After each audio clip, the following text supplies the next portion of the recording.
নমস্কার বন্ধুরা, রুচির কিচেনে সবাইকে স্বাগত জানাই। আজ নিয়ে এসেছি সয়াবিনের নিরামিষ। সয়াবিনের অনেক রেসিপি অনেকভাবে বানিয়ে খেয়েছেন, তবে আমার মতন করে একবার বানিয়ে খেয়ে দেখুন। ভাত পাশাপাশি রুটি পরোটার সঙ্গে দুর্দান্ত লাগে খেতে। চলুন রেসিপিটা দেখে নিয়ে যাক। এখানে দেখুন আমি 2 কাপ সয়াবিন নিয়েছি, তবে সয়াবিনের পরিমাণ আপনারা আপনাদের প্রয়োজন মতন নিয়ে নেবেন। এই কাপের 2 কাপ নিয়েছি। আর এদিকে দেখুন আমি একটা কড়াইতে বেশ খানিকটা জল দিয়েছি হাফ চামচ লবণ। এখন এই সয়াবিনগুলো এই জলের মধ্যে দিয়ে দিতে হবে। গ্যাসের ফ্লেমটা মিডিয়ামে রাখবেন। মিডিয়ামে রেখে এইভাবে 2-3 মিনিট সয়াবিনটাকে একটু ভাপিয়ে নেব। এতে কিন্তু সয়াবিনটা নরম হয়ে যাবে, ফুলে যাবে, আর সয়াবিনে যে একটা গন্ধ থাকে সেই গন্ধটাও থাকবে না। ভালো কোয়ালিটির সয়াবিন হলে 2 মিনিট এইভাবে ফুটিয়ে নিলেই হবে। আর যদি কোয়ালিটি একটু কমা হয় তাহলে কিন্তু প্রায় 5 মিনিট ফুটিয়ে নেবেন, তাহলে ভালোভাবে কিন্তু সেটা সফট হবে। তো দেখুন এখানে হয়ে গিয়েছে প্রায় 3 মিনিট। আমি এখন গ্যাসটা বন্ধ করে দেব। আর সয়াবিনটা কিন্তু আগের থেকে অনেকটা নরম হয়েছে, দেখুন ফুলেছে অনেকটা। আর এখন এই সয়াবিনগুলোকে তুলে নিতে হবে। তুলে নিয়ে আমি ঠান্ডা জলে রেখে দেবো যাতে তাড়াতাড়ি ঠান্ডা হয়। আর অবশ্যই ঠান্ডা জলে এইভাবে ধুয়ে নেবেন। এখানে আমি সয়াবিনগুলোকে তুলে নিয়েছি আর তারপরে ঠান্ডা জলে একবার ভালো করে ধুয়ে নিয়েছি। এখন এই সয়াবিনটাকে এই জলের থেকে চেপে চেপে তুলে নিতে হবে। এইভাবে হাত দিয়ে হালকা হাতে চেপে চেপে জলটাকে কিন্তু ঝরিয়ে নিতে হবে।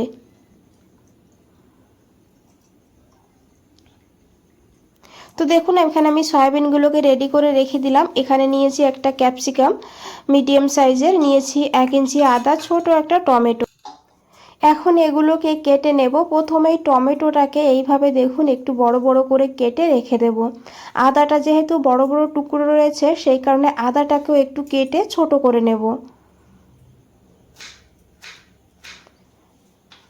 এইভাবে ছোট করে নিলে বাটতে সুবিধা হবে।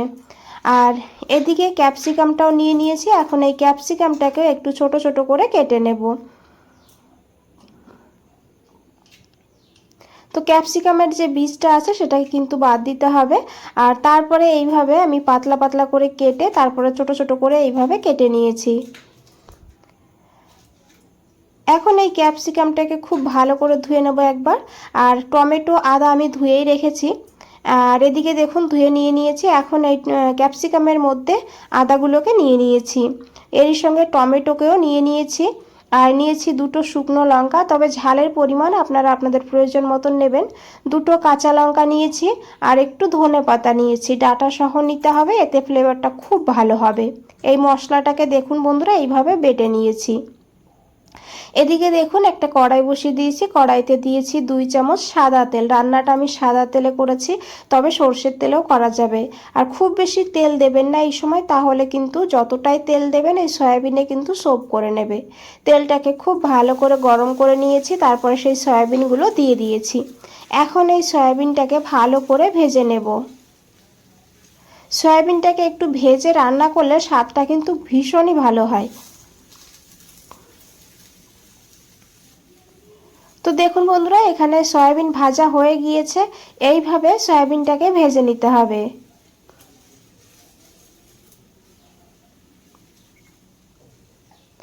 এখন এই সয়াবিনগুলোকে তুলে নিতে হবে।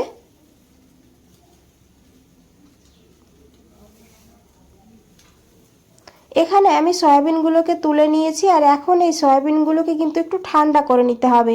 আপনারা চাইলে একটু ফ্যানের নিচে রেখে দেবেন, তাহলে তাড়াতাড়ি ঠান্ডা হয়ে যাবে। এই কড়াইতেই দিয়েছি আরও 2 চামচ তেল। তেলের পরিমাণ আপনারা আপনাদের প্রয়োজন মতন বাড়িয়ে কমিয়ে নিতে পারেন। এরই সঙ্গে দেখুন ফোড়নের জন্য নিয়েছি গোটা জিরা, তেজপাতা, শুকনো লঙ্কা, 10-12টা গোলমরিচ, এলাচ, লবঙ্গ, দারচিনি। এলাচের মুখটা একটু ফাটিয়ে দিয়েছি, এতে ফ্লেভারটা ভালোভাবে তেলের সঙ্গে মিশে যাবে। এখন এই ফোড়নটাকে ভালো করে ভেজে নেব। এদিকে ফোড়ন থেকে সুন্দর একটা গন্ধ বেরিয়ে গেছে। এখন এখানে দেবো আলু। এখানে আমি বড় সাইজের একটা আলু এইভাবে ডুমু ডুমু করে কেটে রেখেছি।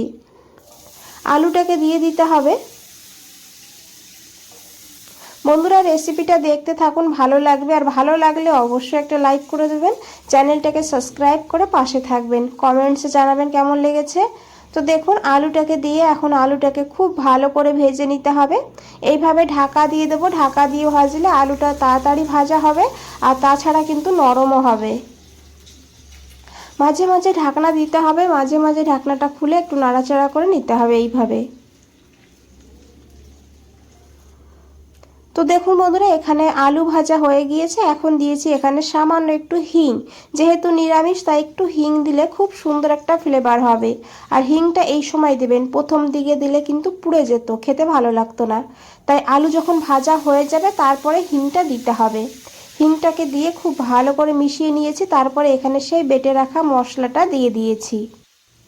এই নিরামিষ রান্নাতে একটু ক্যাপসিকাম দিলে খেতে কিন্তু ভীষণই ভালো হয়, স্বাদে গন্ধে অতুলনীয় হয়। কারণ ক্যাপসিকামের কিন্তু একটা নিজস্ব ফ্লেভার আছে, সেই ক্যাপসিকামের যে গন্ধটা তাতেই কিন্তু রেসিপির স্বাদটা অনেকটা বেড়ে যায়।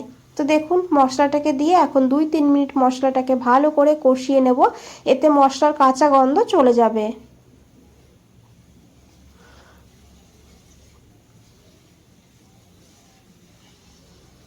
তো দেখুন বন্ধুরা মশলাটাকে ভালো করে কষিয়ে নিয়েছি, এখন দিয়েছি একটু জল, আর তারপরে দিয়েছি এখানে হাফ চামচ হলুদের গুঁড়ো, হাফ চামচ দিয়েছি কাশ্মীরি লঙ্কার গুঁড়ো। এতে কিন্তু কালারটা খুব সুন্দর হবে, ঝাল হবে না, তবে আপনারা দিতে না চাইলে নাও দিতে পারেন। এরই সঙ্গে দিয়েছি আমি হাফ চামচ লবণ। এখন খুব ভালো করে আবারও মিশিয়ে নিতে হবে। আর লো ফ্লেমে 2 মিনিট রেখে দেবো। এদিকে দেখুন সয়াবিনটাও ঠান্ডা হয়ে গিয়েছে।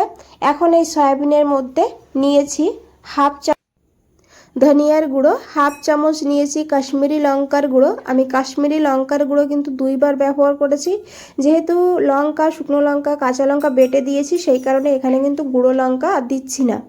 এটির সঙ্গে হাফ চামচ জিরের গুঁড়ো নিয়েছি আর নিয়েছি একটু লবণ। লবণটা বুঝে দিতে হবে, আলুর সঙ্গেও লবণ দিয়েছি, আবার সয়াবিন ভাপানোর সময়ও লবণ দিয়েছিলাম, সেই বুঝে লবণটা এখানে দিতে হবে।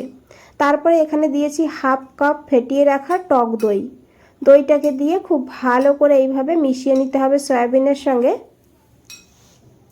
তো দেখুন খুব ভালো করে মেখে রেখে দিলাম সাইডে।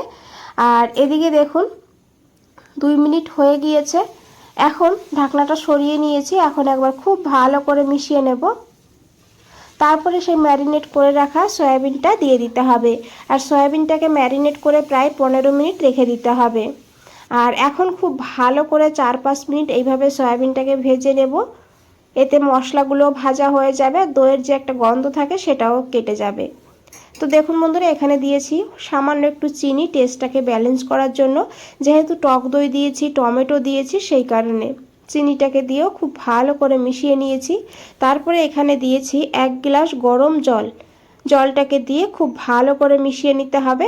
আপনারা যেমন ঝোল রাখবেন সেই পরিমাণ বুঝে জলটা দিতে হবে। ঝোলটা যখন এইভাবে ফুটতে থাকবে তখন ঢাকা দিয়ে 5-6 মিনিট রান্না করতে হবে লো টু হাই ফ্লেমে। 6 মিনিট পর ঢাকনাটা সরিয়ে নিয়েছি, আর এখন তেজপাতাটা তুলে ফেলে দিলাম। খুব ভালো করে একবার মিশিয়ে নেব। দেখুন আলুও সিদ্ধ হয়ে গিয়েছে আর দেখতে কতটা লোভনীয় লাগছে। এখানে বন্ধুরা আমি দিয়েছি 1 টুকরো বাটার, তবে বাটারের পরিবর্তে আপনারা একটু এখানে ঘি, না হলে একটু ধনেপাতা কুচিও ছড়িয়ে দিতে পারেন। দিয়ে খুব ভালো করে মিশিয়ে নিলেই কিন্তু রেডি হয়ে যাবে দারুণ সুস্বাদু